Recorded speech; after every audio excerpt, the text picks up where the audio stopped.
최근 북한 내부의 불안정성이 갈수록 높아지고 있다는 우려가 커지고 있다. 지난 8일 북한이 동해상에서 잠수함 탄도미사일 SLBM 수중시험 발사에 성공했다고 발표하자 그 실체를 놓고 논란이 불거진 가운데 군 당국도 미사일 방어체계 전반적 재검토에 착수했다.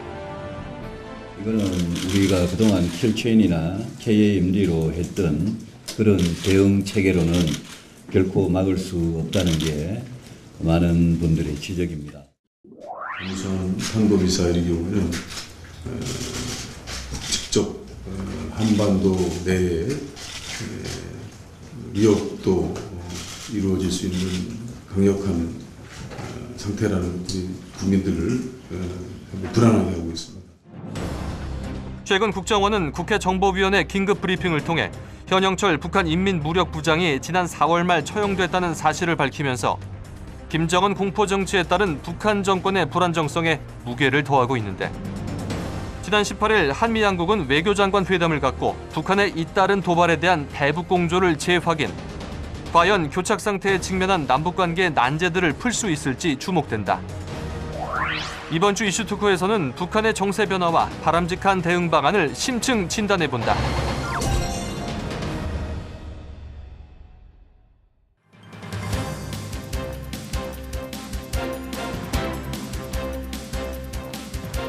여러분 안녕하십니까? 고성국입니다. 최근 들어 이 남북 관계가 총체적으로 삐걱대고 있습니다. 잠수함 발사, 탄도미사일 시험 발사에 따른 군사적 위협도 높아지고 있고요. 그리고 현영철 인민무력부장이 숙청당했다. 북한의 공포 정치가 가속화되고 있다. 이런 소식들이 계속 들어오고 있습니다. 이 시간 전문가들과 함께 북한의 정세 변화와 그 대응 방안에 대해서 좀 심층 토론해 보겠습니다. 두 분 소개합니다. 네, 남북 하나재단의 정옥임 이사장 나오셨습니다. 네, 어서 오십시오. 안녕하십니까. 예. 네. 북한 대학원대학교의 양무진 교수 나오셨습니다. 어서 오십시오. 반갑습니다. 예. 이제 지금 북한 상황을 모든 언론이 일제히 전하고는 있습니다만은 이걸 어떻게 봐야 되는지에 대해서는 좀 시각 차이가 좀 많이 있는 것 같습니다. 예, 정옥임 이사장께서는 지금 상황을 어떻게 보고 계십니까? 북한의 상황.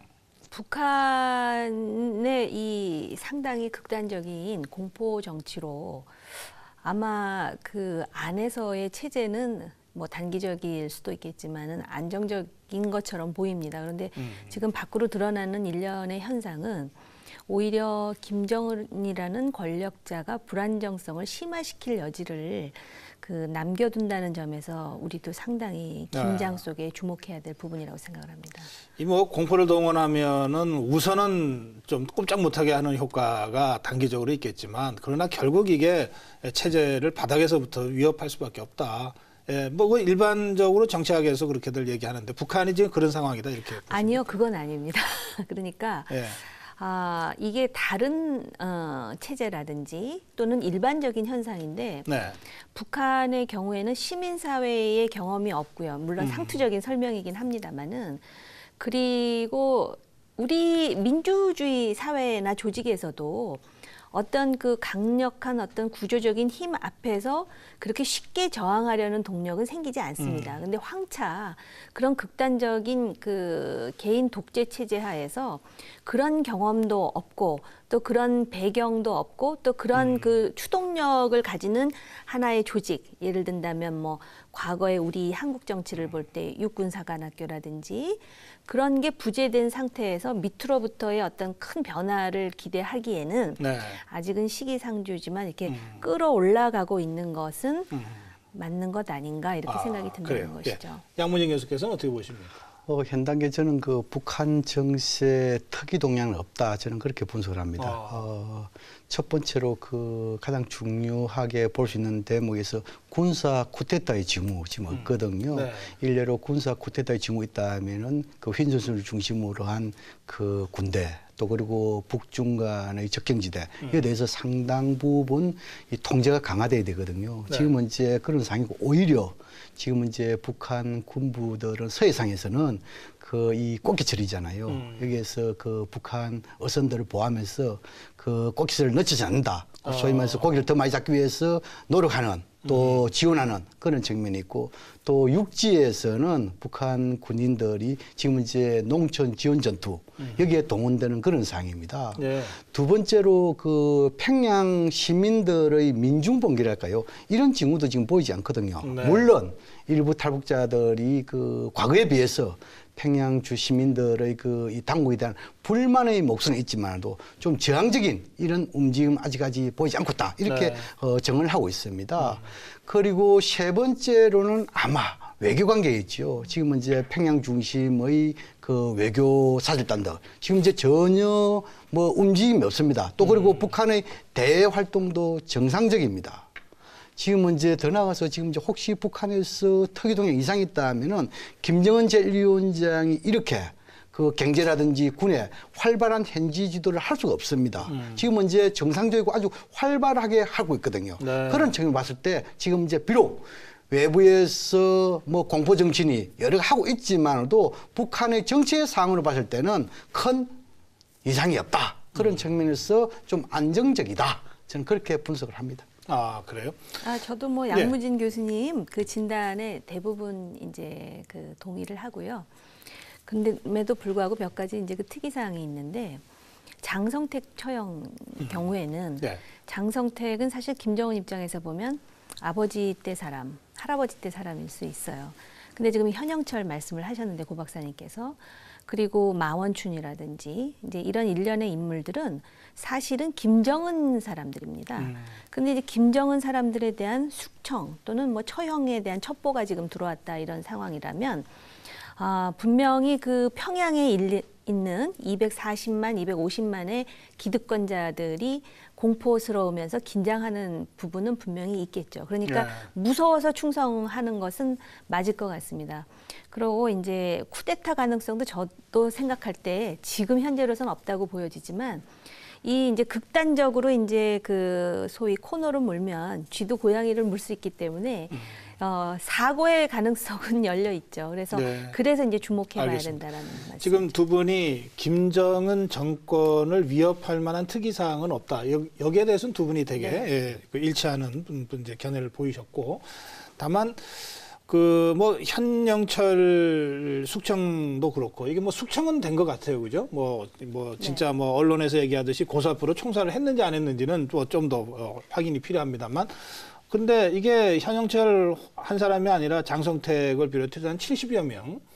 그러니까 김정일 시대 때 숙청한 고위 간부의 거의 그 숫자에 맞먹는 정도의 숫자가 김정은이 정권 잡고 나서 3년 사이에 이렇게 됐다면 이거는 확실히 정상적인 통치보다는 이른바 공포정치적 성격이 강하지 않냐. 그 점은 그럼 양 교수께서는 어떻게 보십니까?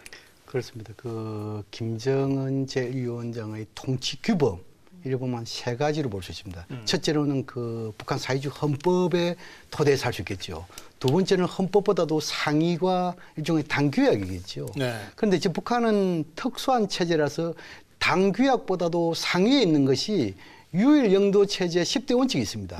그 속에 네. 보면은 결국은 뭡니까? 선대의 윤, 그리고 당의 정책, 최고 지도자의 지시사항, 이것은 시시비비를 말하지 말라. 무조건 절대적인 복종. 네. 그렇게 뭐 적각 관철, 적각 이행, 적각 보고 이러한 조항이 있습니다. 네. 아마 그런 측면에서 김정은 제1위원장이 그게 토대하고 있는 것을 보여주고 또 지금 이제 이러한 통치 규범 속에서 통치 행태에는 양명성을 보이고 있습니다. 물론 당군정에 대해서는 우리 정 이사님 말씀처럼 상당 부분 뭡니까? 공포정치. 네. 이걸 통해 가지고 길들기를 하고 절대적 권위를 확보하는 측면이 있고 또 그리고 주민들에 대해서는 상당히 친화적인 그런 측면이 있습니다. 네. 그래서 이러한 양면성 속에서 우리는 봐야 된다. 그렇다면은 우리가 이런 양면성을 조금 소홀히 한다면 혹시나 북한 그 이 공포정치 그리고 김정은 체제의 불안정 더 나아가서 이 불안정이 붕괴로 가서 우리 측으로부터 흡수통일 이러한 일직선상의 과정으로 만약에 보고 우리 정책을 펼친다면 우리는 실패할 수밖에 없다. 그래서 북한의 양명정책 속에서 네. 북한의 이런 공포정치가 일부 있지만도 또 다수의 주민들에 대해서는 제한이 있기 때문에 모든 것을 다 봐야 된다. 저는 그렇게 생각합니다. 예. 네. 그 북한과의 어떤 그런 교류라든지 하회 협력을 주장하시는 많은 분들이 김정일 사망 이후 김정은에 대한 많은 기대감을 표출하셨어요. 특히 스위스에서 유학을 했기 때문에 그 북한에 대한 어떤 발전뿐만 아니라 아버지 때, 할아버지 때와는 전혀 다른 나름대로의 어떤 젊은이다운 그런 어떤 개방적인 그런 심리 구조를 갖고 있지 않겠느냐. 네. 이런 진단들을 많이 하셨거든요. 근데 양 교수님 말씀하셨듯이 지금 북한 내부에 보면은 헌법이나 규약을 넘어서는 유일 영도 10대 원칙이란 이건 내 맘대로 하겠다라는 얘기거든요. 예. 그 이러한 현상에 대해서 이제 우리가 정치학에서 소위 이디오싱크레틱 팩터라 그래가지고 지금 사실은 북한의 레짐이라는 자체는 거의 김정은이라는 변수에 의해서 움직인다 이렇게 네. 말씀을 드려도 과장이 아닐 것 같습니다. 그리고 지금 보면은 자신의 이제 측근으로서 또는 뭐 조직 지도부의 몇몇 인물을 중심으로서 하고 있지만 그 사람들이 지금 현재 김정은의 실세라 하더라도 그 사람들의 머릿속에는 아마 내가 언제 당할지도 모른다는 그 극심한 공포와 불안감은 있을 거고요. 최근에 그 엘리트로서 탈북하신 분의 말씀을 들어보면 그 공포는 우리가 상상할 수 있는 정도를 훨씬 초월하는 수준이라고 합니다. 그러니까는 네. 평양에 있는 그 엘리트 기득권자들은 지금 공포 때문에 이제 침묵하고 있고 말을 듣고 있는 상황이고 교수님 말씀하셨듯이 그 외의 지역에 대해서는 사실은 어떤 면에서는 반기하면서 나름대로 이제 그런 이미지로서 이제 정치를 하고 통치를 하는 그런 모습을 보여주는데요. 네. 얼마 전에 그 김정은이 자라 농장을 방문을 해가지고 그 현지에 있는 그 일꾼들을 강력하게 비난하면서 그러니까 뭔가 자기가 원하는 대로 이루어지지 않은 거에 대한 조급증을 나타내는 걸 보면 네. 제가 볼 때는 그 나이에서 오는 컴플렉스, 그 다음에 자신의 경륜 부족에서 오는 컴플렉스, 여러 가지 지금 그런 그 정서적, 정신적인 변수를 무시할 수가 없고요. 그리고 주민들로서 이렇게 탈북하신 분들 얘기를 들어보면 굉장히 흥미로운 얘기인데 두 가지가 있습니다. 하나는 대한민국에 들어와서 개인의 행복을 위해서 살라는 얘기를 처음 들어봤다는 얘기하고요. 네. 두 번째로는 지금도 뭔가 굉장히 잘못됐다라는 인식을 한답니다. 김정은 체제가. 그러면서도 많은 사람들이 이게 김씨 왕조가 잘못된 게 아니라 그 밑에 있는 사람들이 보좌를 잘못해서 이렇게 되고 있다라고 생각들을 한다는 얘기를 듣고 이게 참 생각이 굉장히 이질적이구나 예. 하는 생각을 하는데요. 이제 네. 간단하게 말씀을 드리면 그래서 인민들이 양 교수님 말씀하시는 대로 그런 생각을 가지고 있는 건 맞지만 결국 그 체제를 움직이는 데는 엘리트의 역할이라는 거를 무시할 수가 없고 그래서 그런 부분에 대해서 우리가 안정적인 것은 맞지만 그래도 언제 어떤 상황에서 돌발적인 변수가 그 야기될지에 대해서는 우리가 굉장히 조심해야 되겠다는 네. 생각이 드네요. 저도 우리 정 이사장님 말씀처럼 그 2012년 김정은 체제가 공식으로 들어와서 좀 나름대로 변화가 있을 것이다 이렇게 전망을 했습니다. 그 근거로서는 방금 이사님 말씀처럼 제가 김정은 제1위원장이 스위스에서 유학한 경험이라든지 또 그리고 뭡니까 비록 그 장거리 미사일 인공위성을 발사했지만 또 실패에 대해서 공식적으로 또 공개를 다 했지요. 또 그리고 뭔가 주민들하고 만나든지 군의 하부 병사들 만날 때 상당히 친화적 스킨십도 강화했지요. 네. 또 그리고 뭡니까 국가라면 하지만 당의 주요 이런 이 인사라든지 조직이 할 때 거의 협의체 이걸 통해 가지고 공개를 했지요. 그런 측면을 봤을 때 저는 좀 변화가 있을 것이다. 더 하나 추가한다면 이제 김정은 제1위원장이 젊기 때문에 특히 그 인터넷을 통한 국제사회 변화를 다 잘 읽을 수 있을 것이다. 네. 예를 들어 김정일 위원장은 직접 인터넷을 보는 것보다도 참모들 보고에 의해서 판단하지만도 김정은 제1위원장은 그까지도 특히 이제 다 알고 있고 특히 애니메이션 만화에 대해서 상당히 광적인 그 관심을 가졌다 이렇게 알려지지 않습니까? 그렇게 기대를 했는데 네. 그러나 초창기 기대했는데 그 2013년 장성택의 처형이라든지 이런 거 볼 때 상당히 저는 또 일종의 북한에서 문제가 있는 것이 아니냐 이렇게도 생각을 했습니다. 예. 그런데 이제 지금은 이제 김정은 제1위원장이 나름대로 이렇게 공포 정치를 하는 이 대목만 봤을 때는 네. 우리 이사장 말씀처럼 경험이 경험이 미숙하다는 것이죠. 그런데 젊기 때문에 너무 과단성을 과시하라는 측면. 그래서 정치 경험도 하면 경험이기 때문에 정치적 계산을 좀 안 한다는 측면. 네. 또 그리고 단기간에 유일영도 체제 10대 원칙에 의해서 절대적 권위를 확보를 하다 보니까 너무 조급증을 내는 네. 그런 측면도 있겠죠. 그래서 지금 현재는 김정은 제1위원장이 지난 4년 동안에 내부 체제 안정화, 절대적 권위 확보 여기에 치중하다 보니까 김정일 시대보다는 숙청 처형, 그렇게 당군정 간부들에 대한 공보 정치 이것이 좀 심했던 것이 아니겠느냐 저는 그렇게 평가를 합니다. 이제 그 아까 저 정호임 이사님께서 말씀하신 그 부분, 그 아마 뉴욕타임스 사설도 뭐 그런 점을 지적한 것 같아요. 그러니까 당장은 아니지만 언젠간 붕괴될 건데 붕괴 과정은 굉장히 폭력적이고 돌발적으로 일어날 가능성이 높다. 이제 그 점이 이제 이 공포 정치를 통해서 체제를 유지하는 정권들이 무너지는 일반적인 모습이기도 하잖아요.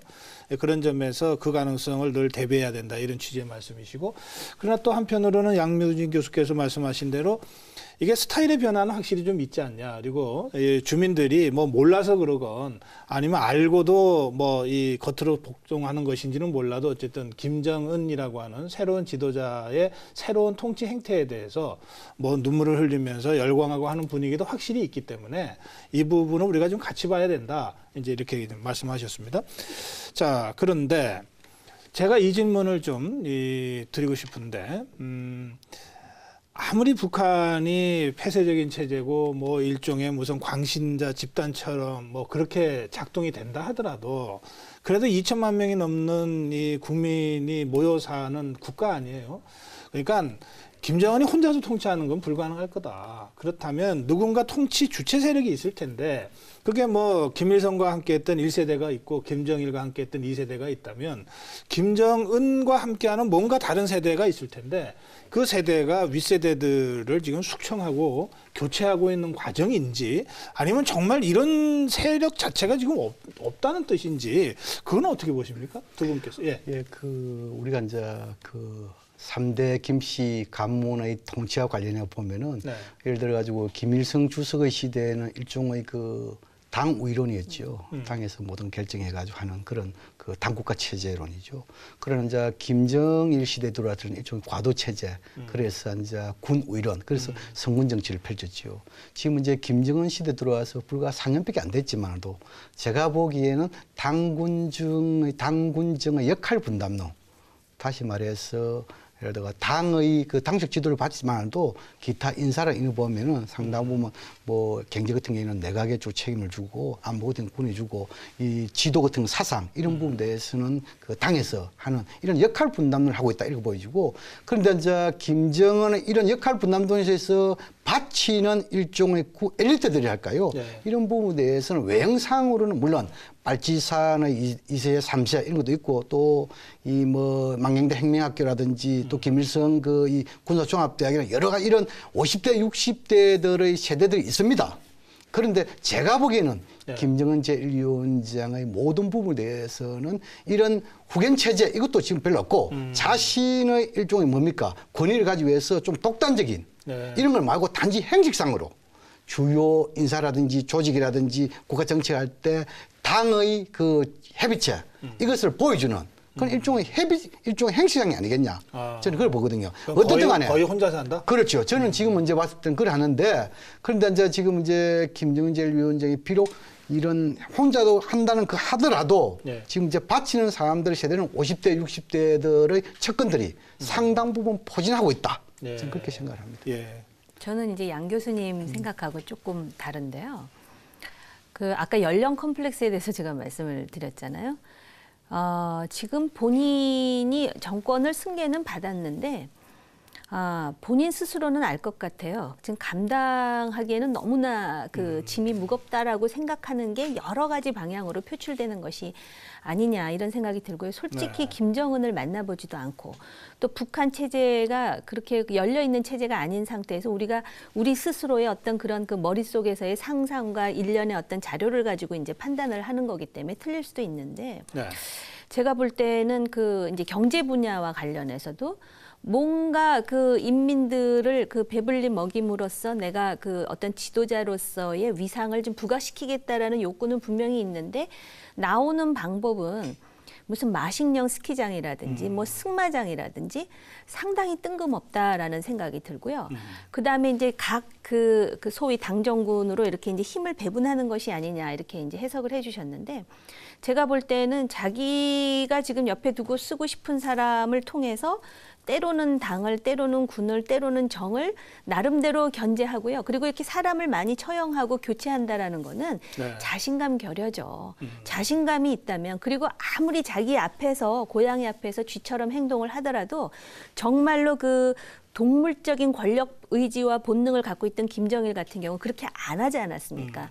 그거는 자기가 자신감이 있다면 자기 뒤에서 얼마든지 자기를 칠 수 있다라는 그 전제로 때로는 회유하고 때로는 보듬고 해야 되는데 일단 존다는 이유로 물론 존다는 이유로 처형을 했는지의 여부에 대해서 우리가 좀 더 확인해야 되겠지만 이런 일련의 상황을 보면은 상당히 그 불안감이라든지 경륜부재라든지 또는 사실은 본인이 백두혈통이 아니라는 거에 대한 컴플렉스도 상당히 있는 것이 아닌가. 또 일각에서는 고 박사님 말씀하셨듯이 소위 이제 북한식 태자당이라 해서 자기하고 이제 그 연배가 유사한 아버지 세대 때부터 소위 그 엘리트의 자제로서 이렇게 이제 그 상당히 그 나름대로 그 친하게 지냈던 그 사람들이 네. 상당히 경박한 형태로 통치를 하고 있는 게 아니냐라는 추측도 나오는데 저는 그런 부분도 어느 정도는 일리가 있지 않을까. 그래서 이 예. 부분에 대해서 우리가 해석하기보다는 북한에서 나오는 일련의 행태라든지 정책에 대해서 우리가 일관성 있는 메시지를 주면서 어느 선을 넘으면 너희들이 절대로 이것은 용납 안 되는 것이다라는 부분. 예. 그러나 대화와 교류의 의지가 있다라는 부분을 일관성 있게 알겠습니다. 알려주는 게 필요하다고 생각합니다. 그 부분 잠깐 예, 제가 뭐 짧게 하시죠. 예. 지금 이제 우리가 김정은 시대와 김정일 시대 통치 행태, 특히 공포 정치에 대해서 단순 비교는 좀 설득이 떨어진다. 왜냐하면 김정일 위원장은 오랫동안의 후기자로서 권력 장악 과정을 다 겪었잖아요. 근데 김정은은 그런 과정이 없었단 말입니다. 네. 그걸 하나 봐야 되고 두 번째로 문제는 뭐냐니까 지금 경제하고 관련했는데 우리 정 이사님 말씀처럼 김정은 시대 들어가지고 마식령이다, 무슨 수영장이다, 뭐 승마장이다 네. 이런 이벤트성 뭐 이렇게 본 것에 대해서 이런 상당히 이벤트성 중심이다 보니까 주민들로부터 크게 도움을 지지를 못 받아 이렇게 할 수 있습니다. 그런데 또 구체적인 경제 정책을 또 볼 필요가 있거든요. 일례로 우리가 뭐 530이라는 6.18 조치해가지고 협동농장 분조제 이걸 해가지고 나름대로 계획을 한다든지 또는 그 소규모의 기업체 여기에 대해서 경영을 자율권을 확대하든지 거기에 대한 결과론적으로 결과가 있어가지고 적어도 뭡니까 김정은 시대 들어와가지고 식량이 매년 한 40만 톤 정도 정산이 됐습니다. 네. 또 그리고 경제도 1% 내의 그 성장이 있었습니다. 그런 측면을 봤을 때 이런 부분도 좀 평가해서 소홀히 해서는 안 된다. 예. 그렇게 생각합니다. 알겠습니다. 이제 언론 보도를 보면서 많은 분들이 그 뭐 회의하다 졸았다고 죽이겠냐, 뭐 또 건성건성 박수 치다고 죽이겠냐 이러는데 실제로 이게 저 태도라고 하는 게 김일성 그 주체사상 그 이론 체계에서 보면 품성론이라고 해서 굉장히 중요하게 강조해 왔던 거 아닙니까? 맞으면 이게 뭐 건성건성 박수 치는 것도 품성이 문제다라고 해버리면 심각한 반역 행위가 되는 거거든요. 그런 면에서 뭐 북한은 정말 우리하고 다르게 정말 이 중요한 자리에 중요한 인물이 이 어느 자리에서 뭐 졸았다거나 짝다리를 짚었다거나 하는 것도 심각한 이 문제가 될 수 있는 사회다라고 하는 점은 좀 같이 좀 동의하고 갔으면 좋겠습니다. 뭐 그렇다고 해서 졸았기 때문에 죽였다 이런 식으로 제가 설명드리는 건 당연히 아닙니다. 그밖에 훨씬 더 중요한 이 권력 투쟁이라든지 여러 가지 이유들이 있다고 저희들 생각하고 있습니다. 자, 이번에 다뤄야 될 주제가 이제 잠수함 발사 탄도미사일 문제인데요. 이게 이 워낙 이 예민한 이 무기라서 이를테면은 이게 미국이 가장 두려워하거나 또는 인정하기 싫어하는 이런 무기가 잠수함에서 발사하는 탄도미사일. 만약 거기에 핵이 탑재돼서 뭐 태평양 어딘가에서 본토를 공격할 능력을 갖춰버린다면 이거 좀 매우 심각해질 수 있다. 이래서 지금 다들 경계하고 있는 것 같은데요. 우선 이제 북한이 이제 그 화면을 공개했잖아요. 근데 이거 뭐 아니다 기다 뭐 말이 많습니다. 어떻게 보셨습니까? 뭐 우리 정부에서는 지금 사출 시험은 맞다라고 보는 거고 미국의 전문가들은 바지선에서 한 것 같다 이렇다 그러는데요. 물론 사진 조작의 가능성도 있을 거고요. 그런데 이제 가장 중요한 사실은 북한이 소위 SLBM과 관련한 의도가 있다. 그리고 실험은 분명히 한 거 아니겠습니까? 네. 그렇다면은 이거를 심각하게 아무 일도 아닌 것처럼 그렇게 볼 수 있는 일은 아니죠. 그래서 그게 사실인 거고요. 그다음에 그럼 어느 정도의 기술이냐? 사실은 이 SLBM은요, 굉장히 그 고난도의 기술을 요하기 때문에 물론 몇 달 전에 그 유사한 실험을 하고 또 이번에 또 했다 그래서 심각하다고 말할 수는 있지만 그 기술이라는 게 구소련의 경우에도 그렇고 굉장히 많은 시간이 필요로 했던 기술이기 때문에 네.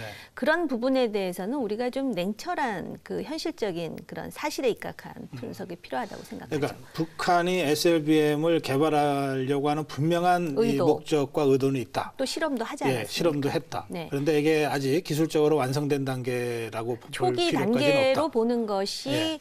객관적이지 않겠나 저는 개인적으로 그렇게 생각을 합니다. 저도 우리 이사장님 그 말씀에 동감합니다. 특히 이제 김정은 제1위원장이 이런 그 잠수함 이 발사 여기에 대해서 상당히 관심이 높고 또 그리고 지난 4월 달에도 했지요. 네. 그리고 두 번째지요. 지금 우리 국정원이 여러 가지 이 정보 자료를 가지고 이에 대해서 거의 확인도 하고 있지 않습니까? 네. 그러나 이제 우리 이사장 말씀처럼 이것이 실전 배치되기까지는 과거 뭐 구소련이라든지 미국이라든지 이런 상황할 때 상당한 시간이 걸릴 것이다 이러고 보이고 네. 특히 우리가 조금 눈여겨보아야 될 뭐 부분은 보통 이런 그 미사일 발사체는 네 가지가 있지요. 첫째는 뭡니까? 북한에서 그 동창리, 무수단리와 같은 아주 이 고정화된 발사체가 있고 두 번째는 TEL이라 해가지고 예. 이동 발사체가 네. 있죠. 그리고 이제 이 함대에서 발사는 있고 지금 이제 말씀하는 SLBM처럼 수중에서 네. 발사인데 특히 수중 발사 이런 부분은 상당히 우리가 요격을 할 때 요격을 사전 탐지를 하니까 또 그리고 탐지하고 나서 그것을 요격할 때 시간적 준비 이것이 상당 부분 어렵기 때문에 이것은 위험이 상당히 크다 이렇게 보고 있거든요. 네. 그래서 지금은 이제 우리가 여기에 대한 대비 한미당국에서 하고 있다 손치더라도 아직까지는 북한도 SLBM에 대해서 초기 단계지만 우리 또한 거기에 대한 대비도 초기 단계 아니겠냐 저는 네. 그렇게 분석합니다. 지금은 사실 이게 이제 긴장을 할 수밖에 없는 이유가 지금 쭉 설명하신 대로 그 무기가 워낙 은밀해서 이 사전 탐지가 참 어렵다는 데 있지 않습니까? 그런데 이렇게 되면 이제 우리가 킬체인 구축하는 중이고 또 뭐 MD 체계를 독자적으로 구축할 거냐 미국과 함께 할 거냐를 갖고 이제 논의 중이지만 이런 것들이 다 무력화된다. 이게 SLBM이 성공하면 이런 얘기까지 있던데 그 점과 관련해서는 어떻게 우리가 판단하는 게 그 논리적으로는 그렇죠. 네. 킬체인이라는 거는 적이 공격하기 전에 이제 선제적인 그런 대응을 한다는 의미이고 네. 또 우리 한국형 MD라고 하는 것도 이제 그 소위 조기 경보라든지 또는 정찰을 통해서 준비하고 있는 것을 알면서 그 이제 발사를 했을 때 뭐 그 발사 단계에서 내지는 종말 단계에서 이제 요격을 한다라는 의미인데 예.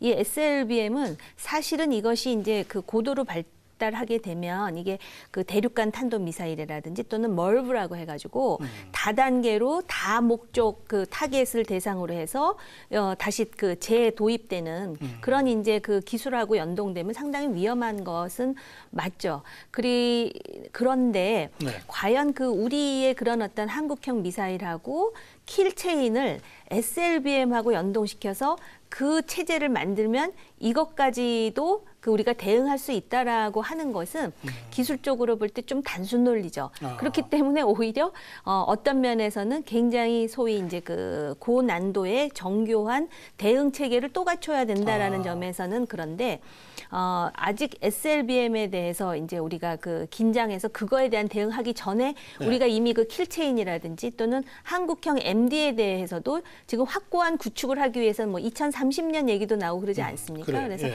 우선 그거부터 좀 체계를 잡으면 이 북한의 SLBM 수준이 그렇게 지금 상당히 진전된 수준은 아니기 때문에 그것 자체에 대한 일련의 어떤 심리적, 정치적 또 군사적 그 방어로는 이제 효과를 얻을 수 있다. 예. 일정 정도 전체는 예. 아니지만 그러니까 그렇게 킬체인이나 말씀드릴 수가 MD 있죠. 구축은 그것대로 해 나가고 이 SLBM에 대한 대응은 좀 차원을 달리해서 군사적으로 또다시 대응을 해야 될 문제다. 네, 좀 다른 차원의 문제고요.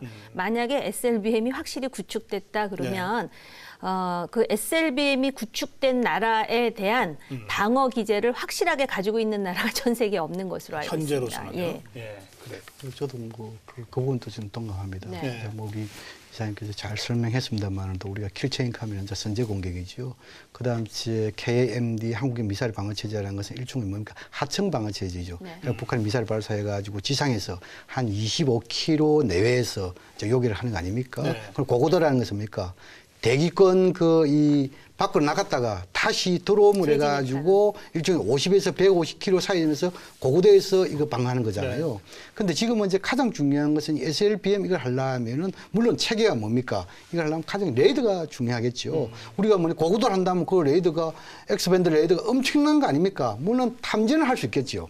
그런데 이것이 잠수 물 밑으로 가는 상이기 때문에 물 밑으로 조금 약간 사출이 좀 보이고 이러면 탐지가 가능한데 이 물 밑으로 하는 산 예를 들어서 소녀라든지 이런 게 필요하지 않겠습니까? 이런 것이 우리가 지금 이제 지난 이 천안함도 지금 잘 못한 이런 상이고 이 부분에 대해서는 지금 이제 우리 이사님 말씀처럼 미국, 소련 이런 부분도 기술이 상당히 지금 이제 개발 단계이기 때문에 완벽한 방어체 시스템은 안 갖춰져 있다. 네. 그렇기 때문에 지금은 이제 만약에 갖추려면 거기에 대한 기간이라든지 알겠습니다. 비용이라든지 예. 엄청나게 소요될 것이다. 그렇게 생각이 예, 듭니다. 미국이 뭐 첫 번째 반응이 유엔결의 위반이다 이러면서 바로 어떤 형태로든 제재가 필요하다 이런 입장이니까 이건 뭐 우리나라가 독자적으로 대응할 문제라기보다는 사실 SLBM이 만약에 성공적으로 실험해서 이게 실전에 배치가 된다면 그러면 이건 전 세계가 위협을 받게 되는 상황이니까 이건 국제적으로 네. 같이 같이 공조해서 대응해야 되는 문제다. 일단 이렇게 정리를 해놓겠습니다. 지금 말씀 중에 잠깐 나온 게 이제 고고도 미사일 문제인데요. 이 사드 문제요. 존 케리 국무장관이 엊그저께 왔다 갔습니다. 그리고 바로 언제 떠나기 전에 사드 얘기를 잠깐 언급하더니 바로 국무차관이 이 사드 얘기를 좀 진전된 형태로 또 하더라고요. 이 문제 근데 우리 정치권에서는 이걸 얘기해야 되나 말아야 되나 이러고 있어요. 어떻게 보세요? 저도 정치인인데요. 네. 정치권에서는 국가 이익과 관련해서 뭐든지 다 말할 수 있는 거죠. 네.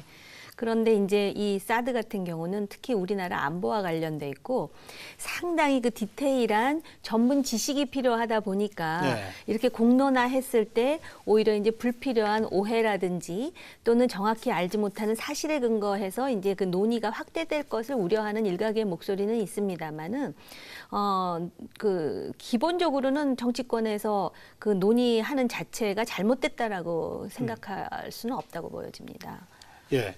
그 이제 국방부는 뭐 요청받은 바 없고 결정된 바 없다 지금 이른바 이 쓰리노의 입장을 현재까지는 견지하고 있습니다. 근데 뭐 이렇게 이쪽 저쪽 얘기를 들어보면 또 상당한 진전이 있는 것 같기도 하고요. 양 교수님 어떻게 판단하고 계시죠? 그것이 저는 그 북한의 그 이 한반도에 대한 미사일 위험 이것은 뭐 킬체인과 KMD 한국의 미사일 방어 체제도 가능하다 저는 그래 보거든요. 사드가 필요 없다? 그렇죠. 예. 특히 사드 같은 경우는 몇 가지 우리가 짚고 넘어갈 부분이 있습니다. 첫째, 사드에 대한 기술적인 검증이 안 됐습니다. 아직까지. 그건 뭡니까? 미국에서도 이미 그 기술에 관련된 국장이 지금 아직까지 완성 단계 아니다고 밝혔지요. 두 번째는 이 부분에서 돈이 엄청 들어갑니다. 네. 우리의 경제 능력 범위 내에서 물론 안보가 중요하지만 또 우리의 경제 능력 범위도 생각을 해야 되거든요. 두 번째 외교적인 문제입니다. 세 번째로 외교적 뭐냐면 지금 이제 한반도 문제라는 것은 뭡니까? 남북한의 문제이면서 국제적 성격을 지니잖아요. 그렇다면 우리가 미국의 한미동맹도 중요하지만 한중협력도 중요하단 말입니다. 네. 그렇다면 중국의 이런 사드 배치에 대해서 자기들이 지금 이제 그 몇 차례 그 중국 외교 차관 중국이 이야기했죠. 아주 강경하죠. 중국의 예. 우려사항을 한국이 감안하도록 있잖아요. 이야기했죠. 그건 뭐입니까? 한국이 중국 우려사항을 무시한다면은 중국 또한 한국 우려사항을 무시하겠다. 이야기가 비슷한 거거든요. 그래서 이런 모든 부분을 감안해가지고 저는 사드 논의 에 대해서는 좀 신중을 뺄 필요가 있다. 한 가지 더 지적하자면은 지금 이제 21세기는 군비 경쟁의 시대가 아니고 군비 축소 시대입니다. 라고 한다면은 사드까지 배치한다면은 한반도는 그야말로 최첨단 군비의 경쟁 시대가 될 수 있다. 이것은 시대 역행되는 담론이다. 저는 그렇게 생각합니다. 참 우리가 인정하고 싶지는 않지만 바로 21세기 평화와 군비 축소와 전혀 다른 어떤 문화의 시대가 도래했을지 모르나 전 세계에서 가장 군사적으로 긴장 지수가 최고로 높을 뿐만 아니라 최대의 무기들이 서로 지금 그 맞짱을 뜨고 있는 지역이 바로 우리 한반도입니다. 이거는 우리가 좀 그 잊어먹고 싶어도 상기하지 않을 수 없는 현실이라는 점이고요. 양 교수님께서 그 말씀 하셨잖아요. 아직 기술적으로 검증되지 않았다고. 그런데 기술적으로 검증되지 않은 사드가 어떻게 중국에서 날아오는 가상적인 미사일을 요격할 수 있다고 또 중국 걱정을 하는 건지 저는 그게 참 이율배반적이라는 생각이 들고요. 뭐든지 이런 그 안보와 또는 국방과 관련해서는 우리 국익이 기준이 돼야 된다고 생각을 하거든요. 중국 입장 우리는 뭔지 잘 알지 않습니까? 그런데 이 사드의 원천은 바로 북한의 핵미사일에 대한 엄청난 우려 때문에 대안의 하나로서 제시된 건데 미국이라는 나라가 적어도 동북아시아의 평화 안정을 유지하면서 일본, 한국, 대만의 핵무장을 스스로 막아왔습니다. 안정자라는 이름으로. 그렇다면 중국이 정말 명실상부한 G2고 책임 있는 나라라면 북한의 핵무장에 대해서 중국이 유일하게 나름대로 제한적이긴 하나 북한에 대해서 지렛대를 가지고 있다는 그 강대국이 왜 이 문제에 대해서 더 적극적이지 못하느냐에 대해서 우리가 중국과 좀 열려있는 대화와 고민에 대한 공유가 필요하지 않을까 하는 생각이 듭니다. 우리가 중국에게 더 강하게 중국의 그러니까 역할을 사실 요구해야 우리 된다. 북한 때문에 그러는 것이고 이 사드의 기술이라든지 또는 그 소위 이제 그 레이더라든지 모든 것으로 볼 때 중국에 절대 위협이 되지 않을 뿐만 아니라 중국에서 날아가는 미국으로 날아가는 대륙간 탄도 미사일을 우리나라에 배치하고 있는 사드로서는 도저히 요격할 수도 없을 뿐만 아니라 이미 일본의 그 소위 이제 배치되어 있는 그 시스템만으로도 중국의 미사일에 대해서 다 한눈에 보고 있는 상황에 중국이 왜 한국에 대해서 이 문제를 제기하느냐에 대한 정치적 함의를 우리가 좀 생각해 볼 필요가 있다고 보여지고요. 그 점 관련해서 잠깐 좀 말씀 좀. 네. 예, 저 우리 이사님 말씀처럼 그 모든 것은 국가 이익의 관점에서 네. 접근해야 된다. 그래서 동의합니다.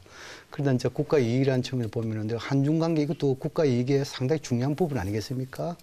두 번째로 지금 이제 북한의 핵과 미사일 여기에 대한 하는 방어 체제를 사도 이야기를 했는데 물론 좋습니다. 억지력 차원에서 필요할 수도 있습니다. 그런데 억지력을 위해서 또는 북한의 핵개발과 미사일에 대해서 비핵화를 위해서는 단순한 이런 첨단 무기의 대응만으로는 될 수가 없습니다. 이것도 중요하지만 더 중요한 것은 대화를 통한 비핵화, 이게 중요하거든요. 예를 들어가지고 육자회담이라든지 기타 이런 군축 문제든지 함께 동시에 균형적으로 접근해야 되만이 이것이 뭡니까? 억제로부터 할 수 있고 한반도 긴장 완화할 수 있잖아요. 그런데 지금은 이제 그 다수의 전문가들이라든지 정부 입장을 보면은 북한의 핵과 미사일에 대해서 억제, 이것은 그 소위 말해서 첨단 무기에 대한 억제만 강조하지 대화를 통한 문제 해결은 소홀하고 있기 때문에 저는 대화와 이 교류 이 문제에 대해서도 결국 소홀히 하면은 억제력도 효과가 없어진다. 그것을 강조하는 측면입니다. 제가 이제 그 말씀을 드리려고 그랬어요. 예, 그러세요. 예. 한중 관계 중요하죠. 근데 한중 관계도 결국은 우리 국익 때문에 한중 관계를 유지하는 것 아니겠습니까? 그래서 이 말씀을 좀 드려야 되겠는데요. 저는 사실은 이 외교를 공부하면서 역사를 많이 봅니다. 과거에 미국이 구소련과 대응할 때 소위 스타워즈라는 게 있었죠. SDI라는 거. 그거 사실 과학적으로는요. 아무도 검증하지 않았습니다. 엄청난 비용이 들었거든요. 그리고 레이건이 했습니다. 아마 미국의 역대 대통령 중에서 이런 표현은 뭐하지만 가장 무식한 대통령이셨을 겁니다. 그러나 미국 국민으로부터 가장 추앙을 받는 대통령이죠. 그런데 그 스타워즈라는 그 플랜 프로젝트 때문에 결국은 고르바초프가 미국과 대화를 시작합니다. 왜냐하면 그 당시에는 스타워즈가 어디까지 성능을 발휘할지 아무도 확정될 수 없는 상황에서 계속해서 미국이 그렇게 그 어떤 방어에 의한 공세를 취할 때 고르바초프는 그거를 똑같은 국방력 강화로서 대응할 수는 없는 형편이었기 때문에 결국은 대화로 왔고 그 결과에 대해서는 냉전이 끝난 결과에 대해서는 제가 중언부언하지 않겠습니다. 이제 다시 고 박사님이 처음에 문제 제기하신 그럼에도 불구하고 우리 정부의 대응이 왜 이러냐. 쓰리노는 뭐고 그러면 하겠다는 것이냐 저는 이 부분에 대해서는 안타까움을 넘어서 개탄스러운데요. 적어도 책임 있는 국방부 인사라든지 외교안보 관계 인사들이 사드에 대해서 애초에 할 거면 처음부터 하겠다라고 나와야 됩니다. 지금 돌아가는 그 추이로 봐서는 얘기가 상당 부분 된 것 같기도 한데 우리는 요청도 받지 않았고 협의도 하지 않았고 아직 결정하지도 않았다. 이제 오늘 보니까 뭐 주도적으로 뭘 하겠다라는 또 발언이 나오는데요. 적어도 국가 안보와 방위와 국방을 맡은 사람이라면 자기가 진짜 직을 걸고 이 사드가 필요하다. 아까 말씀드렸듯이 단순히 국방 기술만 가지고 안보의 어떤 그 변수가 되는 것은 아닙니다. 그것이 내포하는 정치적 심리적 함의까지도 상대방에게 다양한 메시지를 전달할 수 있기 때문에 저 개인적으로는 사드 애초부터 이거는 그냥 추진해야 된다라고 저는 개인적으로 생각을 합니다. 근데 정부가 어떤 생각을 하고 있는지 모르지만 결국 사드로 나갈 거면 이거 하겠다. 이거 국방을 위해서 그리고 북한의 핵미사일에 위협받고 있고 비대칭적 위협에 처해 있는 한 우리가 할 수밖에 없다. 자기가 책임지겠다라는 의지로 해야지 네. 이런 식으로 그럼 결국 대통령께서 결정해야 됩니까? 그 밑에 하고 그다음에 그 부분에 대해서도 스스로 책임진다는 각오로 해야지 국민들이 아 우리나라 외교 국방 지금 굉장히 불확실한 사회지만 믿을만하다 이렇게 나오는 건데 지금 그런 식의 어떤 그 정치적인 행보에 대해서는 저도 상당히 안타깝습니다. 그렇군요. 저도 뭐 이 국민들의 심리가 상당히 중요하다는 것은 동감합니다. 왜냐하면 심리에서 시작돼 가지고 이제 기술 나가고 나중에 이제 이렇게 국가 국력이 확대되는 부분인데 그런데 이제 예를 들어 가지고 우리가 지금 이제 사드를 배치한다 해 가지고 북한의 그 핵이라든지 미사일 특히 핵의 비핵화를 더욱더 그 이끌 수 있는 그런 수단이 되느냐의 문제입니다. 지금 이제 두 번째로 지금 이제 미국이 지금 사드 일부분 대해서 뭡니까? 사드에 대한 미사일 방어 체제 가지고 미국 육군성이 뭡니까? 지금 이제 상당 부분 예산을 삭감하고 있는 거 아닙니까? 네. 삭감하고 있는데 그럼 결국 뭡니까? 사드에 대해서 계속 기술적인 개발을 해야 되고 예산은 삭감되고 그렇다면 뭡니까? 결국은 군수무기업체에서 록히드 마틴에서 결국 뭡니까? 동맹국의 돈을 자본을 끌어가지고 기술을 개발하는 그런 거 아니겠어요? 이 사항을 우리 잘 봐야 된다는 것이죠. 그래서 이걸 갖다가 단순하게 북한의 핵에 대한 억제로 해서 심리전 차원 이것만 접근해서는 안 된다는 것이죠. 그래서 제가 지금 이야기하는 아직까지 사드 부분 특히 우리는 뭡니까 미사일 방어 체제에 의해서 가지고 킬체이나 이런 부분만 한미 간에 정부사 잘 운영하더라도 충분히 될 수 있고 사드 부분에 대해서는 여러 가지 감안해 가지고 시기상조다. 알겠습니다. 저는 그렇게 생각합니다. 아니요, 사드- 저는 이 예. 부분에 대해서 제가 그럼 간단하게만 그러시죠. 예. 말씀을 드리자면 국민의 심리가 아니고 국민에 대한 정부의 신뢰를 말씀드린 거고요. 이 심리는 바로 그 사드의 어떤 그 상대가 되는 북한을 얘기하는 거고요. 그리고 이제 음모론적인 그런 부분이 절대 없다라고 제가 말씀드리는 건 아니지만 그것만이 온전한 이유라면 북한이나 중국이 왜 그렇게 사드에 대해서 예민하겠습니까? 킬체인 중요하죠. 또 한국형 미사일 방어 중요한데 아까 말씀드리지 않았습니까? 2030년이고요. 사드라는 것이 기본적으로 그 종말 단계에서 날아오는 미사일에 대해서 다단계로 그러니까는 혹시 놓친 것에 대해서도 방어하겠다라는 의미고 사드가 그렇게 형편없는 거면 일본은 왜 하고 또 미국도 일단 그 몇 개 그 포대를 배치하지 않았습니까? 물론 완벽하다 이것만이 유일한 대안이다라고 말씀드리는 건 아니지만 우리의 선택지를 넓힐 때 상대방에 대한 우리의 목소리를 확실하게 각인시키고 예. 또 기술적으로도 지금 그 군비 축소라고 하지만요 국가와 국가가 있고 인간이 존재하는 한 국제 정치는 무정부 상태입니다. 그럼 우리가 기본적으로 배우고 들어가지 않습니까? 그래요. 근데 예. 그것은 뭐냐 우리가 조금 예, 뭐 한마디만 짧게 하시죠. 첨가하겠습니다. 지금은 예를 들어 가지고 우리가 지금 한미 간에 우리 국민 심리 다 좋습니다. 그런데 지금은 이제 사드에 대해서는 그렇다 치더라도 그럼 구체적으로 우리 북한의 미사일 이런 데 대해서 한미 미사일 협정해 가지고 우리가 자력적으로 할 수 있습니까? 없잖아요. 예. 두 번째 뭡니까? 한미 원자력 협정해 가지고 우리가 원자력 이 부분도 못 하잖아요. 더 나아가서 뭡니까? 지금 이제 미국이 계속해서 북한의 비핵화를 주장하면서 우리에게는 뭡니까? 전술핵 부분을 계속 이야기하고 있잖아요. 근데 지금 문제는 뭡니까? 전술핵은 그대로 두고 또 사드를 이야기하고 있단 말입니다. 그래서 이러한 부분에 대해서 미국의 전략, 우리의 방어, 그다음에 주변 국가의 관계 모든 것을 감안했을 때 지금 이제 사드 문제에 대해서는 시기상조다. 저는 그렇게 지금 이야기합니다. 그 종합적으로 그 감안해서 봐야 된다고 말씀하셔서 아까 우리 정호김 이사장께서 제기했던 문제 중에 하나를 조금 답변을 좀 해주시면 좋겠는데 뭐냐면 미국이 자신들의 해구산을 제공하면서 우리나라, 대만, 일본에 대해서는 핵을 만들지 마라, 핵으로 무장하지 마라. 이걸 이제 그동안 이제 사실은 이제 강제해 온 거고 또 지켜주고 있지 않습니까? 그렇듯이 그러면 중국에 대해서 북한의 핵 문제를 당신들이 가장 책임이 크니 책임지고 그 정리해라. 그럼 뭐 싸드니 뭐니 더 이상 논란할 필요 없지 않느냐라고 왜 강하게 주장하지 못하느냐. 아까 그런 말씀하셨는데 역시 이제 중국 역할론인데 말이에요. 우리 정부도 그동안 중국이 레버리지로 굉장히 중요하다.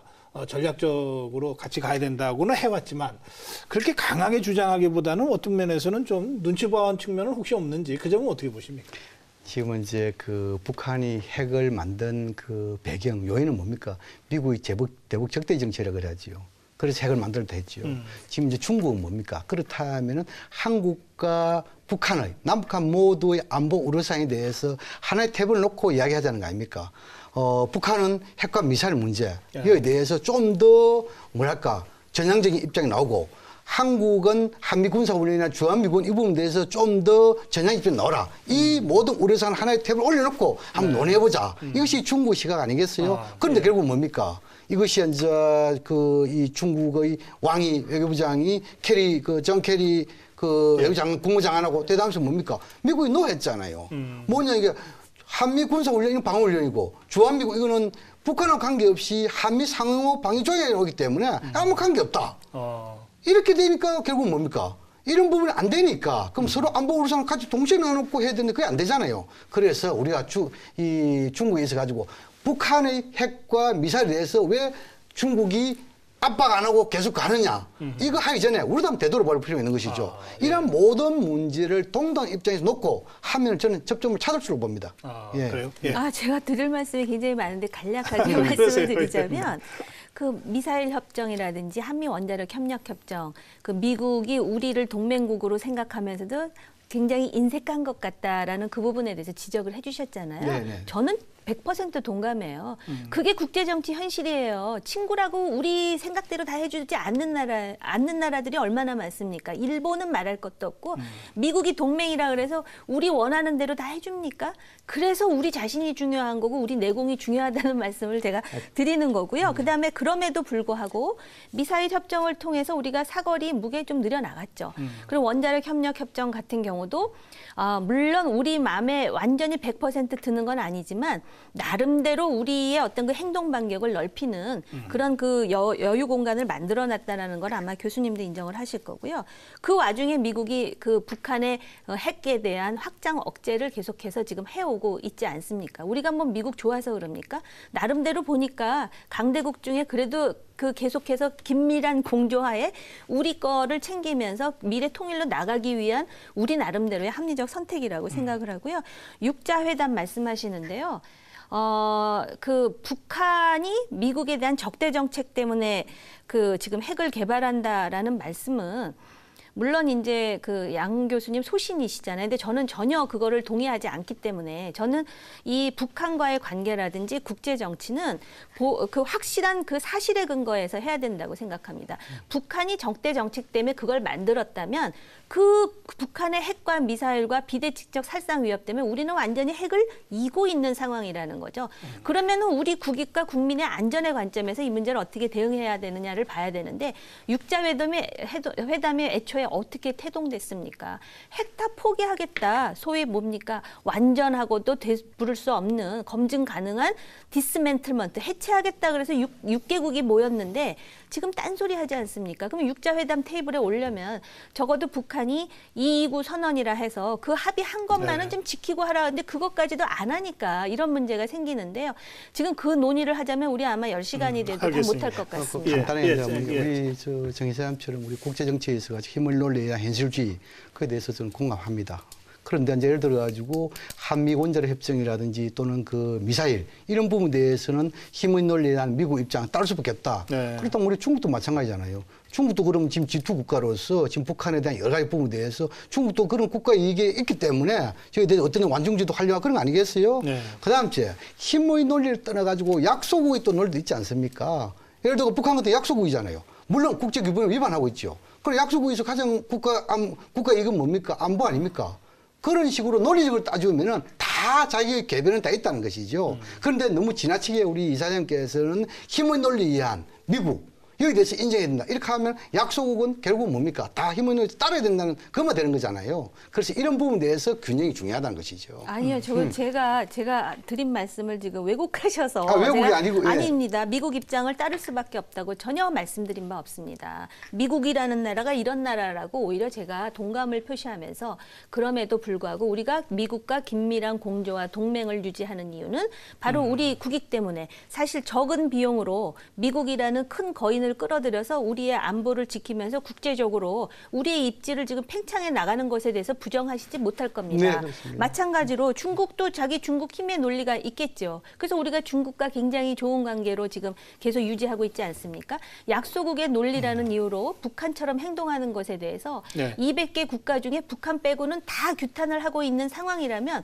분명히 비정상이라는 부분에 대해서는 우리가 그 의견을 같이 할 겁니다. 근데 그 약소국의 논리라고 또 궤변을 아무 나라나 다 한다 그래서 그걸 받아들일 수가 없죠. 국제사회에서 신뢰가 무정부 상황이지만 신뢰가 얼마나 중요한지는 알겠습니다. 우리가 체감하고 네. 있지 않습니까? 지금 그 이제 시간이 거의 다 됐어요. 그 뭔가 지금 돌파구를 찾아야 되겠는데 그 반기문 유엔 사무총장이 이 우리나라를 와서 굉장히 좀 씹어볼 만한 그 발언들을 했습니다. 그 중에 하나가 유엔은 북한의 유엔이기도 하다. 이 대목입니다. 물론 뭐 북한의 유엔 회원국이 된 거 뭐 한 3, 40년 전이니까 당연한 얘기지만 어떻게 보면 북한이 국제적인 어떤 기본적인 그 룰만 지킨다면 유엔 차원에서도 도와줄 수 있다. 이런 얘기 아니겠습니까?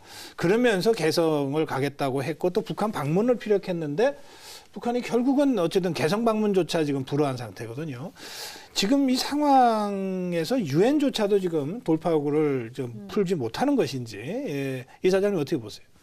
네, 그 반기문 사무총장이 말씀하신 그 북한의 유엔이라는 말은 아주 진짜 구구절절히 옳은 얘기인데 이거를 어떻게 그 국제사회의 그 대표적인 기관이 바로 유엔인데 유엔의 사무총장의 방문을 이런 식으로 갑자기 철회 통보를 하고 설명도 안 하는 이게 바로 이제 아까 제가 국제사회에서 신뢰도 말씀드리고 네. 그랬는데 그건 참 안타까운 일이고요. 우리도 북한이 국제사회의 정상적인 일원으로 행동을 하면 대화, 교류 뭐든지 다 하겠다라는 게 기본 입장이거든요. 네.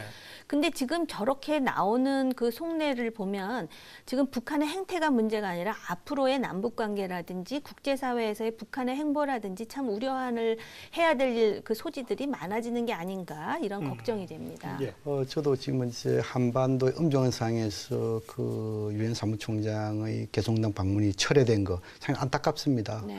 그런데 이제 우리가 과거 경험적 사례를 봤을 때 항상 북한 방문 이럴 경우에는 그 사전에 언행에 상당히 신중할 그런 그 필요하잖아요. 네. 왜냐하면 그만큼 북한하고 대화하기 어렵다는 거 아니겠습니까? 그런데 어려움을 알면서도 자기 할 말을 다 했다 그러면은 그 얼마나 좋겠습니까? 근데 그것은 거의 그 깨지기 쉬우거든요. 그래서 제가 단정은 안 합니다만도 아마 그 반기문 총장의 개성 방문 북한의 철회 한 두 가지 정도 배경이 있지 않겠느냐. 하나는 과거 경험적 사례를 봤을 때 그 북한의 체제와 존엄을 중시하고 있잖아요. 그런 측면에서 북한에 대한 뭐 유엔이 계획 개방에 대해서 돕겠다든지 또는 지금 최근 북한의 이런 그 SLBM 이런 미사일에 대해서 뭐 이런 국제적 위반이라든지 네. 이런 부분이 방문 직전에 이렇게 나온 것에 대해서 북한이 상당히 오해할 수가 있고 두 번째로는 그 아마 이 반기문 총장도 이 하나의 국가를 따지면 수장 아닙니까? 네. 대통령이죠. 라고 한다면은 어정과 경호 문제가 상당히 필요할 겁니다. 네. 그럼 특히 북한에서 경호 문제라는 것은 결국은 총을 가진 이런 군부의 관할 아니겠습니까?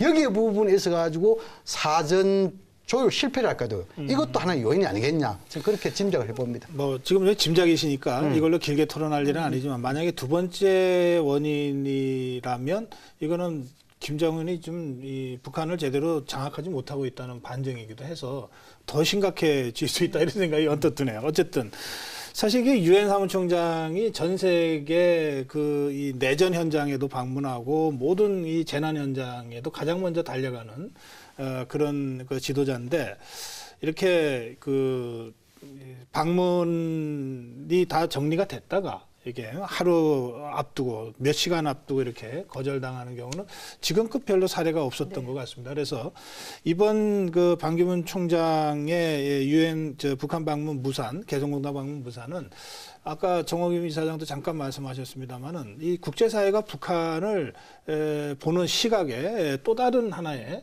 어떤 지표처럼 그렇게 좀 인용이 될 가능성이 좀 있겠다. 하여튼 그런 생각이 좀 듭니다. 남북 관계가 점점 이렇게 자꾸 어렵게 꼬여만 가서 참 이 걱정하는 뭐 국민들이 참 많습니다. 어떤 형태로든 좀 이게 평화가 좀 이렇게 좀 안정화되고 그리고 남북 관계가 계속 교류 협력이 좀 넓어지면서 뭔가 통일로 가는 그런 이 흐름이 만들어졌으면 이게 다 우리 국민 모두의 바람 아니겠습니까? 마무리 말씀으로 오늘 대담을 좀 정리하도록 하겠습니다. 마무리 말씀 우리 양무진 교수께서 먼저 한번 하시죠. 네. 예. 이 국회 방송이기 때문에 네. 국회는 우리 국민의 대변자잖아요. 국민의 대변의 입장에서 지금 이제 우리 국민들은 남북 관계 개선을 통해 가지고 한반도의 긴장을 완화시켜 이것이 저는 국민들 목소리 생각합니다. 그렇다면 국회에서 좀 우리 당국이 당국의 대화 좀 적극적으로 나설 수 있도록 촉구하는 그런 측면이 하나 있고 네. 두 번째로 또 중요한 것은 민간급의 교류거든요. 민간급의 교류도 원활히 할 수 있도록 뭐 지원이라든지 이런 지원법이 좀 빨리 좀 뭐랄까 해결되는 예. 마지막 세 번째로는 국회 회담은 좀 어렵지만도 국회 간의 교류를 할 수 있거든요. 네. 예를 들어가지고 우리의 국회와 북한의 최고 인민이 그런 교류를 해가지고 양 당국에게 좀 대화 교류를 촉구하는 뭐 네. 그런 것도 조금 현실적인 방안이 아니겠냐. 국회에서 할 수 있는 방안이 아니겠냐. 저는 그렇게 생각합니다. 예, 양무진 교수 말씀 들으니까 이제 정해 국회의장이 취임사에서 그 남북 국회담을 제안했고요. 그 후로도 여러 차례 촉구도 했는데 아직 북측의 성의 있는 답변이 없는 것 같습니다. 말씀대로 만약에 남북 국회담이 어렵다면은 남북 간 국회 교류는 좀 시작을 해보자 이런 제안, 국회 차원에서 좀 이렇게 수렴해서 좀 현실화시키면 어떨까 그런 생각이 좀 듭니다. 자, 정호김 이사장님 네, 마무리 아마 발언. 그 국회의원 대다수들도 그 국회 교류를 상당히 공감하실 거라고 네. 생각이 들고요. 북한과 관련해서 북한은 원래 체제 존엄을 중요하게 생각하고 다른 사람들이 오해하지 않는 부분에서도 이렇게 오해하니까 북한은 그러니까 그래서 북한의 행동은 좀 달리하고 이상하게 해도 정당화될 수 있는 것 아니냐라는 우리 사회의 일각의 분위기가 오히려 지금의 북한의 행동을 상당히 자초한 측면이 있지 않느냐라는 생각이 들고요.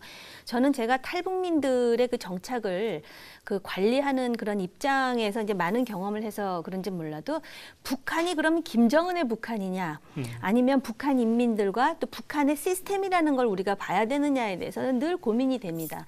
그리고 그런 부분에 대해서 국회의 장에서 초당적인 합의를 볼 수 있는 부분이 있는데 여야가 이 부분에서 갈라져 있다라는 것은 상당히 유감입니다. 교류를 부정하는 사람들 아마 5천만 국민 중에 아무도 없을 것 같습니다. 그래서 교류하고 화해하는 노력하고 인내 필요한 거를 다 알겠는데요. 근데 결국 남북 교류도 그렇고 미국과의 동맹도 그렇고 그게 결국은 우리 대한민국의 국민의 안전과 우리 미래의 복리와 번영을 위해서라면 기본적으로 가장 기본적인 원칙 그걸 뭐 저를 현실주의자라고 말씀하셔도 저 현실주의자 맞을 것 같습니다. 그게 국익이고 국민의 안전이라면 그 원칙에 대해서는 타협할 수 없는 게 우리가 상대적 약속이기 때문에 약소국이기 때문에 더 분명히 해야 된다라는 생각이 듭니다. 예, 오늘 두 분 말씀 잘 들었습니다. 이 전문가로서 남북 관계에 대한 분석, 또 북한 체제에 대한 분석과 또 여러 가지 그 대안과 관련된 조언까지 국회 차원에서 남북 문제를 풀어감에 있어 도움이 됐으면 좋겠습니다. 말씀 잘 들었습니다. 네, 고맙습니다. 감사합니다. 예, 이 격변하는 동북아 정세 속에서 이 남북 관계는 지금 꽁꽁 얼어붙어 있습니다. 북한의 위협에는 단호하게 대처해야죠. 그러나 또 경색된 남북 관계를 그대로 가져가기도 어렵습니다. 함께 지혜를 모아야 할 시점 아닌가 싶습니다. 오늘 여기서 마무리합니다. 고맙습니다.